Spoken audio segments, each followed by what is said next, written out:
Hey, welcome back to the Snyder Family Homestead. Today I have a special treat for you. It has now reached that time of year for deer season. So I'll just give you. There's the entrance, old deer racks. So this has been added on a couple of times. This front portion right here was added on for four-wheeler storage, so on and so forth. This is the back area. I'm going to take you inside here in a minute.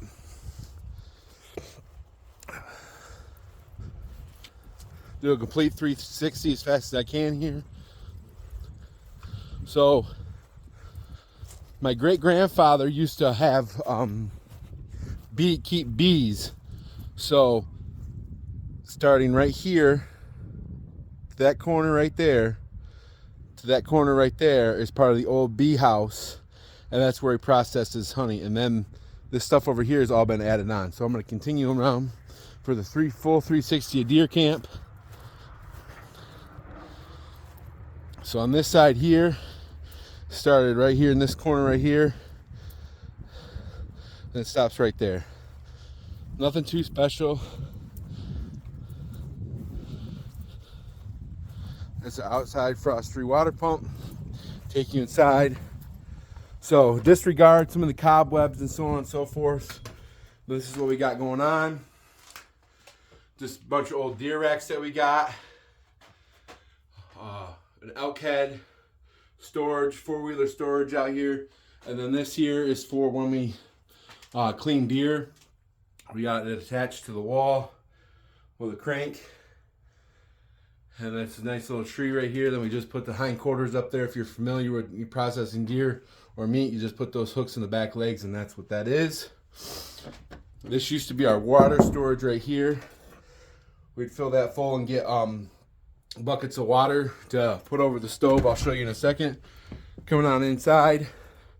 So right now I'm standing in part of the old bee house. So I'm trying to fix the zoom here. Just pan around. Old elk skin. More deer antlers hung up. Bunk beds. We got a queen size bed here. Bunk bed here. Bunk bed here. Queen size bed here, and a single bed here that's currently covered in bird poop. I don't know where we keep getting the birds coming in, but we're trying to fix that. And this little area right here used to be our toilet area. We would put a bucket in there, and then we would and then put the trash, put some trash bags in it and poop in the bucket. So that's the door I just came in. I'm going to go around. I'm going to show you all the deer heads. I don't remember all the history of them, but they're family owned or family shot except for one. A nice little 8-point there. Nice little buck there. Buck there. And the one that we bought, old deer mouth that was, old bass that was caught out of the pond out back. Scan back. I'm going to step back. So these are just 2x4 counters made with OSB basic cabinets. As you can see, coming back from deer camp every year. There's a buttload to clean up. More cab, and then clearly somebody had massive amounts of birdie snacks everywhere. And then we have a sink. We don't have running water inside. Then we have some more dead birds right here. Bluebirds love getting in here. I don't know why. It's real sad, but that's just the way it is. Then I'm going to come back over here, show you the more deer heads.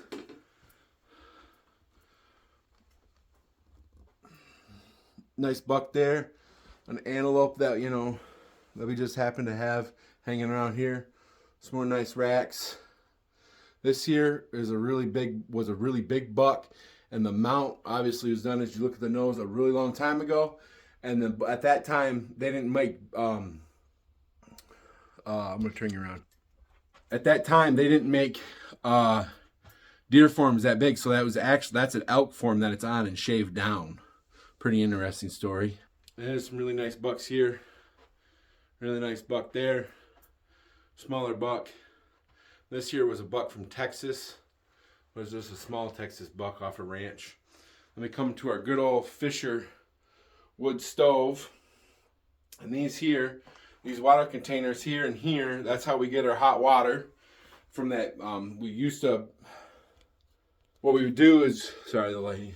What we used to do is bring, like I said, we'd fill buckets, bring those buckets in, dump them in there, and that way, because the wood heat would get so dry in here, it gets so hot and dry, that our nose would start bleeding, you know, we get allergies and everything, so it's just a big pain, so we started doing that, cleared up everything, you know, nice steamed ourselves in here, and then we also keep that for hot water for doing dishes. It's our wood box.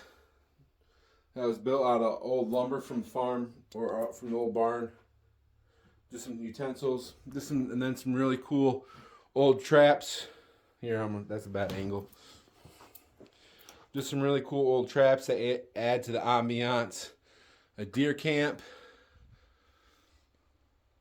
Then we got stuff, these horseshoes up here. We hang up our coats and our bib overhauls if they're wet. Same thing over here, we got them over the fire, so if they're wet, they can drip dry, and the heat will help dry them out. Some more underneath the cabinet here, or underneath our front kitchen. We have just some 2x4 framing with a drop-in sink.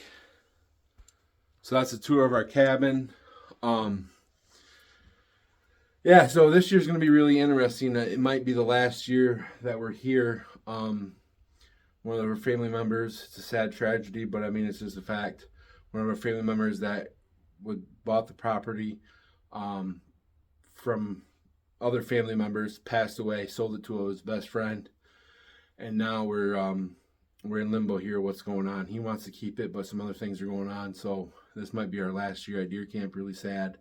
It is on the Snyder family homestead, the original Snyder family homestead, not mine, but the original one that was homesteaded in the 1900s. There was the house here, but the barn was built here. But it's just a sad reality that a lot of us deer hunters and farmers go through as time goes on. Older people pass away. The land's not big enough. The property's not big enough for people that want to stay on and work, according with inflation and today's tragedies of inflation, cost everything going up, everything going up, the cost of everything. You either got to go big or go home, and a lot of people are just selling out because the farmland, 100 acres of farmland going for $1 million, you know, 100 acres plus a farmhouse going for, $1.5 million. It's really hard for people to turn down, $1.5 million. But anyway, that's our deer camp. Not to bring things down, we still got this year, and we'll see what the next year brings. Don't forget to like and subscribe to the Snyder Family Homestead. Thanks for tuning in. So we're back outside, and this is our deer rack. We've had, I believe, 15 deer hanging off this with spreaders and just chains and whatever we could. 15 deer. The original one was made out of wood. And then one day we woke up and we come out here and all the deer were laying on the ground. I guess the tragedies of a successful deer hunt.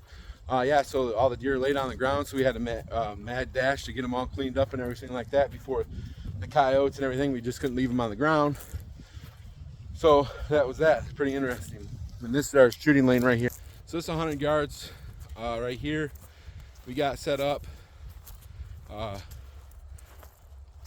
This was put in a few years back, was a really nice addition, and then down there you can see maybe right there's our backstop. That's 100 yards away. We have Bushmaster 450s, and we sight them in for 200 yards. So we put them in. We shoot consistently at 200 yards, but we sight them in for 2 inches high, dead center at 100 yards. So we dead center them in for 100 yards, 2 inches high, and we can reach out to 200 yards, no issue, and just drops them.